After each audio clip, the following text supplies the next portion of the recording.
Yo, what's going on, everybody? How is everybody doing on this Tuesday, if you're listening? On Tuesday, welcome back to the show, the podcast.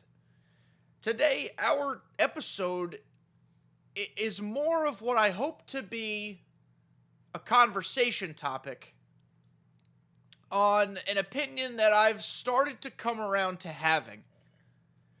I am clearly not the first person to have this opinion. I'm not taking credit for birthing the opinion myself. But I do think it's something worth talking about. Basically, our question today that we will explore in a not very long episode here is Team Affinity good for MLB The Show? That's the question. A lot of different ways to take it, of course. So at any point during this video, if you have opinions, please leave them in the comments. If you're listening on Apple and Spotify, come over to YouTube. Leave your opinion in the comments. Let me know. What do you like about Team Affinity? Because there are positives. What do you dislike about it? Because there are negatives. A lot of different directions we can take this. And this is going to be just a very stream of consciousness episode like all the podcasts are. So let's just get into it. Let's talk about it. I hope you guys are having a great week so far. I hope you had a great weekend. I hope you continue to have a great week. Where the hell's the button I'm trying to find? There it is. Okay. So, Team Affinity was gone for a wee bit. It was here, then it was gone, now it's back. It's been back for 2 or 3 seasons, or 2 or 3 years now. Team Affinity has also changed over time. Team Affinity used to be a team-by-team thing, hence being called Team Affinity. In its current iteration, it's more like Division Affinity, which clearly does not roll off the tongue in the same way as Team Affinity. I'm not going to say what is Team Affinity. If you're listening to this podcast, there is a probably 99.97% chance you know what Team Affinity is. I know my audience. You're Diamond Dynasty people. So we're not going to bother going through explanations or definitions of things that we don't have to. But I will say, what does Team Affinity accomplish? That is something, or attempt to accomplish. That is something we should ask ourselves or tell ourselves. It serves different purposes depending on the game's structure. For sets and seasons, it is meant to, or sets and or seasons, it is meant to carry the content or the brunt of the content, the backbone of that season's content throughout the season's duration. Like it or not, that is essentially what the purpose of Team Affinity is, both as a launch pad to a new season and to sustain and kind of like usher in new eras of the power creep. Like now we're at the 95s in the power creep. Here's your Team Affinity to show that. Back in the day, Team Affinity, during the power creep, the traditional power creep from game's launch to game's end, or thereabouts, about a 10-month game cycle, 9-month game cycle. Team Affinity was just to give you goals to work toward, that when you achieved certain thresholds of things, you received upgraded cards of players either from your favorite team or division. Again, it depends on the layout. Here's something we need to acknowledge, and we've talked about this a lot over the past few weeks on this channel. And it doesn't seem at first like it's related to this conversation, but it is. MLB The Show has a Legends problem. As in, there aren't enough of them. Let's take a look at the NL Central. Ryan Sandberg, Johnny Bench, Ryan Braun, Ralph Kiner, Orlando Cepeda. Legends. 4 Hall of Famers. Pretty sure Ryan Sandberg's in the Hall of Fame. A former MVP, Ryan Braun, also put steroids in his butt. Neither here nor there. If you're a fan of these teams, an NL Central person yourself, you are excited potentially that, oh yes, here's my Ryan Braun. Yes, here's my Johnny Bench. And that's fine. And I'm not taking that away from you. You can say that about all 30 teams. Every fan, or just about every fan of their own personal team is excited for the card they get. But for people who view this game not as a I can't wait to use my favorite team's players, Instead, they view it as, I can't wait to build the most exciting, fun, unique, interesting team known to humankind. A division like these Legends is boring. And why is it boring? Is because these teams really don't always get an influx of new Legends. The Cubs sometimes do. They might be the one outlier here. And we see these guys, for Team Affinities or other content drops, over and over and over and over again. Team Affinity, because of its repetitiveness, especially recently in the Seasons model, exacerbates that repetition. Because they don't have a lot of Legends to work for, or work with. And when the Team Affinity is Legend base, guess who they're using? Probably these guys. So that's the next problem. It's just not great. And then, especially when you have at least 3 seasons, probably 4, heck, maybe 5, I don't know how many they're going to do. And there's 3 Team Affinities per. It's 15 Team Affinities or something like that. We're running out of Legends, guys. Here's the next problem. MLB The Show, really this year, it started in the past, but really doubled down on this year. Instead of doing a lot of content drops, they do fewer, huge ones. And what are they? They're the Team Affinity drops. That doesn't necessarily mean Team Affinity is the problem. The content plan and the content strategy is more likely the problem. But because they're using Team Affinity as the backbone of that entire operation or that entire content plan, the onus falls on Team Affinity. Instead, I think most of the community, I try not to speak for everybody, but I do think most people would rather have more frequent, engaging things to do in the form of programs, like the 3,000 hit milestone program for Tony Gwynn. That was fun. That was nice. That was interesting. It was unique. It gave us a good card. Instead of doing every 4 weeks, the most monotonous, repetitive moments, missions, multiplayer missions, general missions, player exchanges, extreme moment, extreme showdown, conquest march, the most mind-numbing grind 15 times in a game cycle.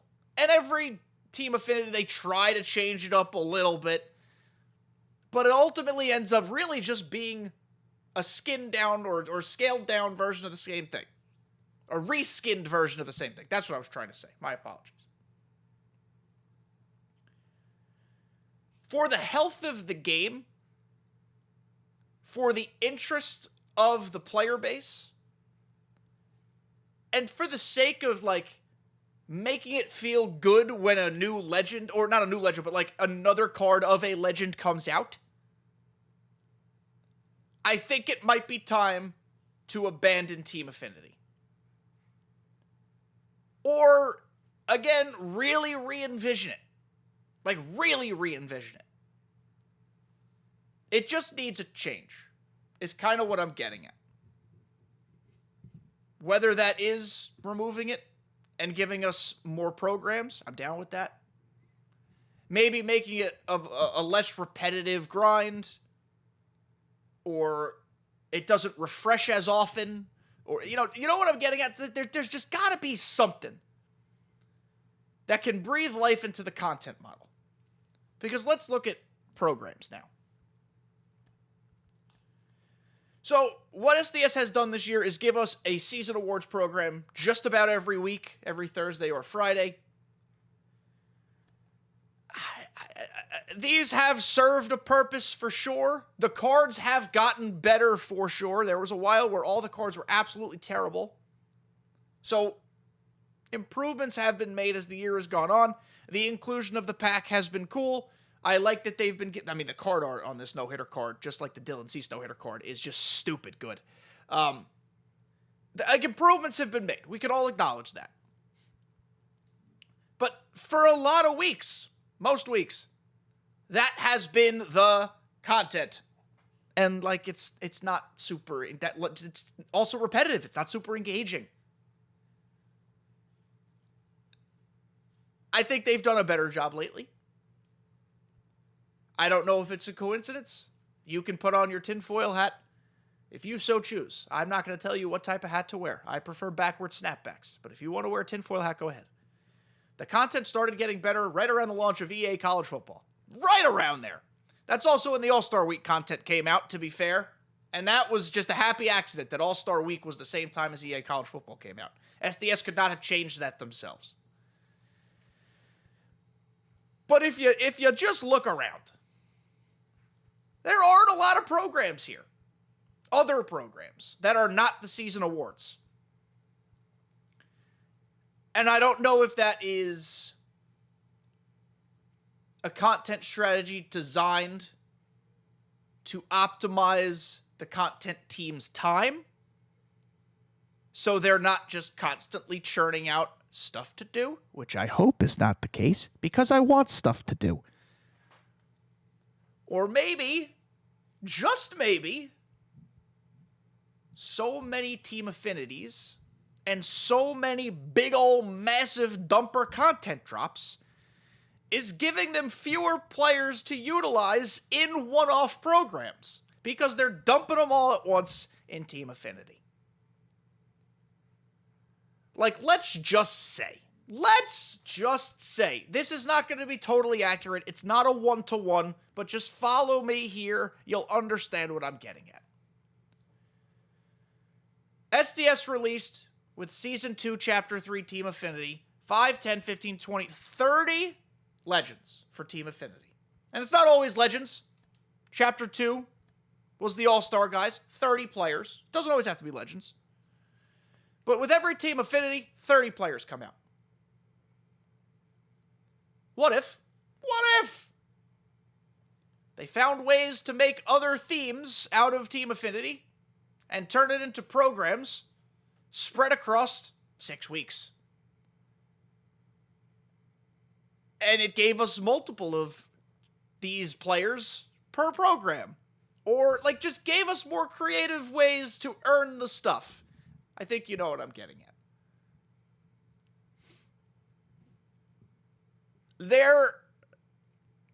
Let me start here. When Sets and Seasons first came out,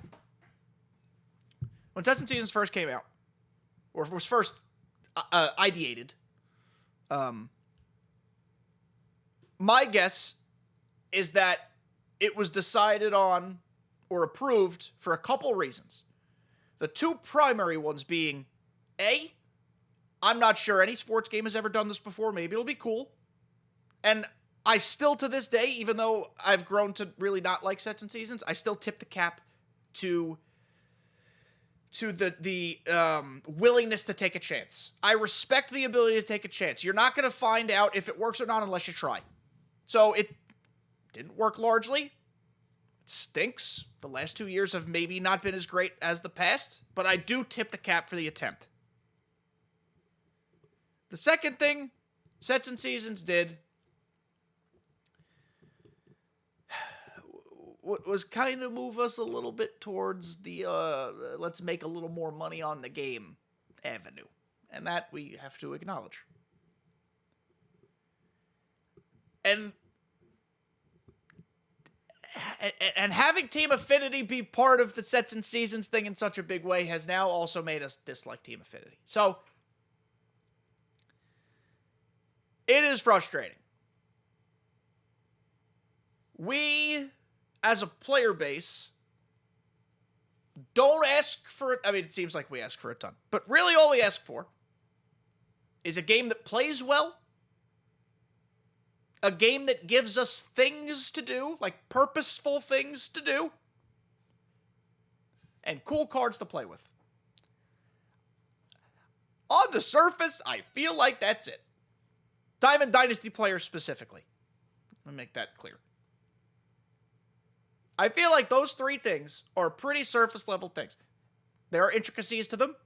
Gameplay can be difficult, I'm assuming, because sometimes, a lot of the times, the game has issues. It has hiccups. Having cool cards to play with. I know we can't have every legend on the planet we call Earth. Whoever sets the budget at SDS for Legends has set a budget with some limitations, it seems like, for legend rights. Whether that means there's more money somewhere else, that might be true, but clearly the budget is what the budget is. And then content-wise, we just want innovative, fun things to do.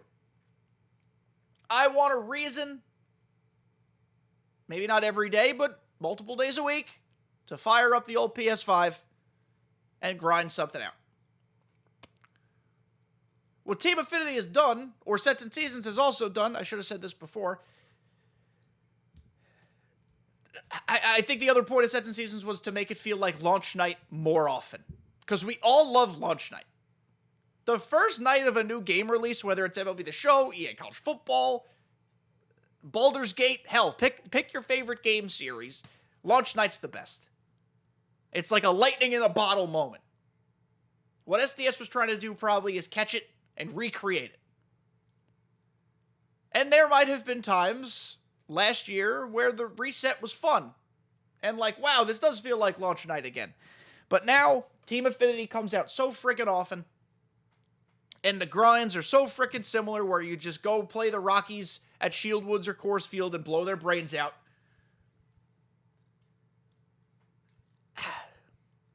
I don't know. I don't know if SDS would be thrilled at their content being completed in that way. Where we all complete it the same way by going against the CPU on Rookie until our eyes bleed and keeping a checklist, as I often do, of look, here's my PXP with Reds or whatever that says. Right fielders, 1,000 PXP with this type of player. I keep a checklist. Also because there's no good in-game tracking of goals and missions, but that's a separate quality of life update that I'd like to have later on. Look, like I said, I tipped my cap to the potential innovation of Sets and Seasons. It failed. Or largely failed. And that is what it is. It's unfortunate. But I think it's time to innovate the way in which content is rolled out in this game. There's nothing wrong. I totally gwittied there. There's nothing wrong with programs. Excuse me. Programs conceptually are neat. There's nothing wrong with lengthy, grindable things. Pause. But I just think the structure and the frequency of Team Affinity has become such that it is so repetitive and too often. So it's time. It is time. Yu-Gi-Oh! I used to love Yu-Gi-Oh! No, it's time for a change. Let's just stop sugarcoating. It's time. It's time for Team Affinity to either sunset or have a complete revamp. Things could be different in MLB The Show 25. I would guess, pure guess, all speculation, that Sets and Seasons, the experiment will finally be over. I really hope so. If that's the case, maybe Team Affinity can have some fresh life because it won't be as often. Maybe. But I'm not sure. So what do you all think? What should MLB The Show do with Team Affinity? What should MLB The Show do about content? Do you like big Omega Ultra Giga content drops? Like these, every 4 weeks? Or would you prefer to really not have those a lot, other than certain times, like All-Star and postseason? Those things make sense. But sacrifice most of those Ultra Giga content drops in favor of more frequent programs. Maybe 2 a week. They used to do that. Remember that? That was the good old days. You don't know the good old days are over until it stops being the good old days. And as of now, it has stopped being the good old days. You cannot mask the fact that you don't have a massive legend pool when you drop content in big batches in this structure this often. This type of drop. You have to spread yourself out. And so they've really just hammered home the fact that they don't have enough legends and that they don't have a lot of ways to grind stuff. Because all the grinds look the same and feel the same. The length of them is what is different, but they all look and feel the same. So that's where my head is at.